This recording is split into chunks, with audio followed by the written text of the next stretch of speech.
ઓય કૃષ્ણ, શું તને ખબર છે આપણી શાળાના બાળકો આજકાલ શું કરી રહ્યા છે? અરે રિંકલ, સાચું તને નથી ખબર? ના. તો સાંભળ, આપણી શાળામાં વાર્ષિક ઉત્સવની ઉજવણી થવાની છે. શું વાત કરે છે? તું સાચું તો કહે છે ને? અરે રિંકલ, હું સાચું જ કહું છું. ઓકે, તો એ તો જણાવ કે વાર્ષિક ઉત્સવ છે ક્યારે? આ વાર્ષિક ઉત્સવ 3 માર્ચને રવિવારના રોજ સહજાનંદ ફાર્મમાં છે.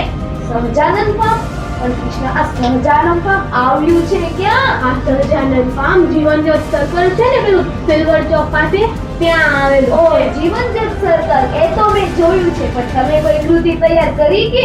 હા, અમે આખા એક ક્લાસે મળીને એક સરસ મજાની કૃતિ તૈયાર કરી છે. હે, તો હું અને મારી ફ્રેન્ડ પણ એક નાટક તૈયાર કરીશું. હા હા, ચોક્કસ. પણ કૃષ્ણા, તમે કઈ કૃતિ તૈયાર કરી છે ઈ તો કે? ના, એ તો હું નહીં જ કહું.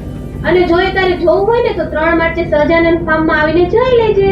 હા હા, સારું, ચાલ મળીએ. હા. મંગલમને દ્વાર અવસરનો ઉજાર, કાર્યક્રમમાં સાંજે 4 કલાકે. તો મિત્રો, તમે પણ આવશો ને? ભૂલી ન જતા હોય.